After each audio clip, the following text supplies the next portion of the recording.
This is a military rebarreled, sporterized 1916 Spanish Mauser, originally chambered in 7mm Mauser and used during the Spanish Civil War, 1936 to 1939. I don't know that this model specifically was from then. In the 50s, a large portion of the remaining 7mm Mauser rifles were rebarreled to accept a 7.62 by 51mm cartridge. My research to date has turned up little evidence as to exactly which 7.62 by 51mm cartridge is being referenced. Some sources say 7.62 Setney. Others say that it's in reference to the 7.62 NATO that arose shortly after. And some folks say that it's all good and gravy to shoot a 308 out of these rifles. I haven't fired any 308 out of this particular rifle. I'll have another video coming out soon to show what happens when you fire a 308 out of one of these old small ring Mausers.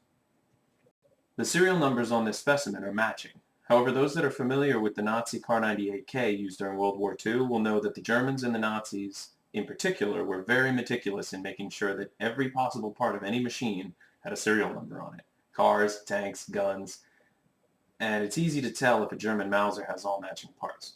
The Spanish Mausers were not as well marked. This model actually has two different serial numbers on the receiver.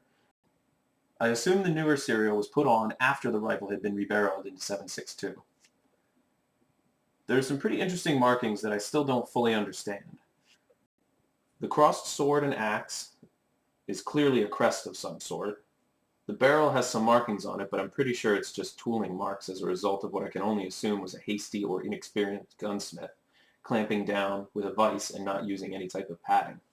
The most interesting marking is the one on the left side of the receiver. Cal 7.52, it says. And I'm sure this has caused more than a little bit of confusion to those that have come across these rifles. What it means is that unlike most weapon manufacturers who put the caliber as the diameter of the grooves in the rifling, this gun uses a measurement of the diameter of the lands in the rifling. When I purchased it, the gun already had a considerable amount of work done to it. The front sight hood had been removed, but the front sight post still remained. The stock has been replaced, and the rear ramp sights have been replaced with a rail system that has some of the crappiest workmanship I've ever seen. But it works. It stays put and it holds zero. And you know what they say, if it looks stupid and works, then it's not stupid.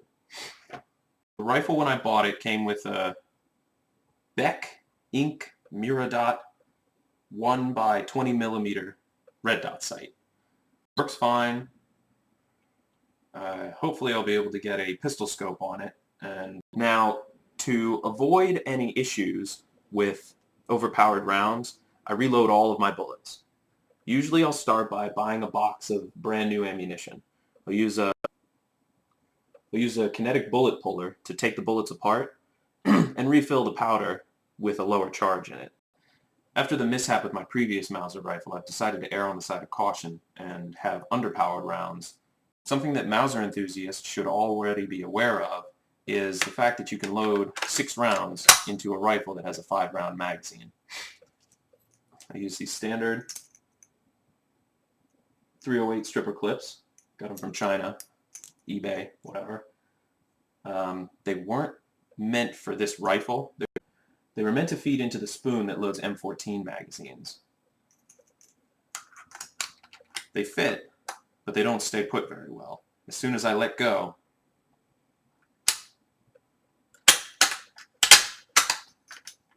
it just falls loose. Now, if I have the rifle facing forward, this can cause a problem for speed shooting, because now you have a stripper clip in your action. So usually I just end up pointing the rifle up, and the stripper clip falls away. Now, that was 5 rounds. Here we can take a 6th round, place it in as far back as it goes, press down to drop the round on the top of the magazine below the bolt. Then slide the bolt over that top round, and it'll grab the floating round at the top. Close it, and you now have 6 rounds in your magazine. 1, 2, 3, 4, 5, 6.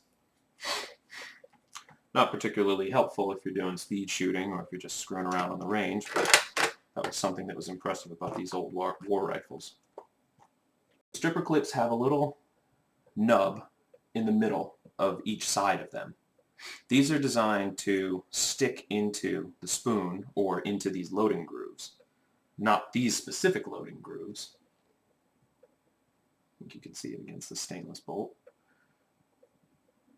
as the grooves are too low to actually engage the nub. Now in my research I found out they also make stripper clips where they have 3 of these, one in the middle and 1 on each side, 1, 2, and 3. Same on the other side, 1, 2, and 3. Now those are the ones that are meant to lock into a stripper clip guide. They hold it in place even after the rounds have fallen out. When I got them, the rounds didn't fit very well into the stripper clips. What I found out that I could do is I could take a pair of pliers once the stripper clip was loaded and pinch the corners here. Just pinch them in, and it folds it a little bit, and it actually crimps around the rim of the bullet, and it holds them all in place. So they're a little wobbly, but they're not going anywhere. Disassembly is like a standard Mauser. A little lever here that is actually the bolt stop. It's what keeps the bolt from coming out of the gun.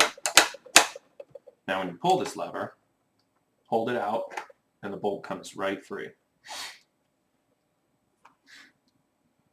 And that's how you get your bolt out for cleaning.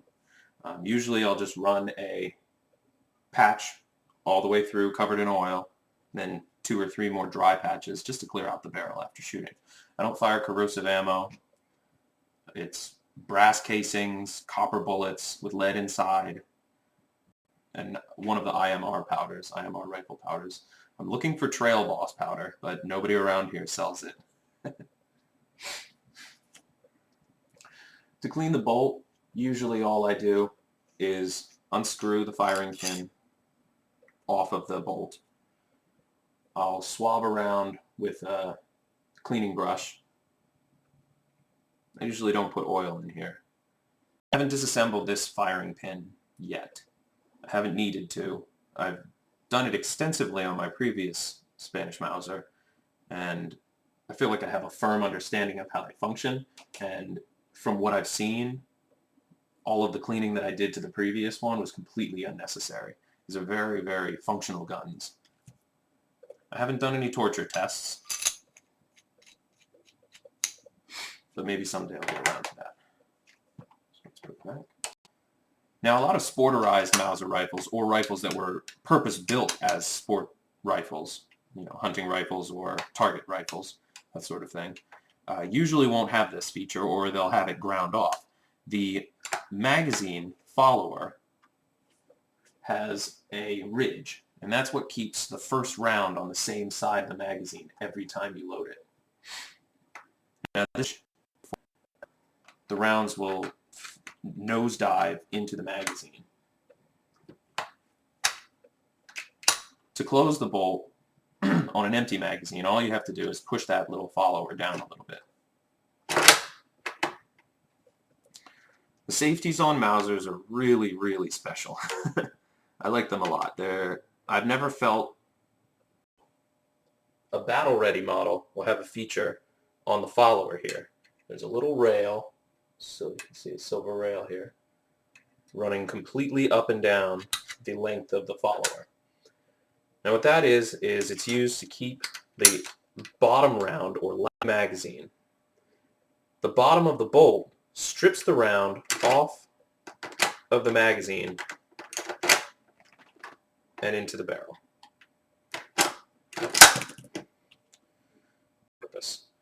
When you have a round in the magazine, the bottom of the bolt will strip the round out of the magazine and into the barrel. When there are no rounds in the magazine, that ridge blocks the bottom of the bolt that would normally strip a round, simulating the presence of a round, but not allowing the bolt to cycle. It's just a dead stop. Now to get past this, if you want to close the bolt on an empty magazine, all you have to do is press down a little bit and it'll ride right over. Close it, and there you go. Alright folks, thanks for bringing me to your computer screens. We'll have part 2 of this video ready in a couple of days. See you then.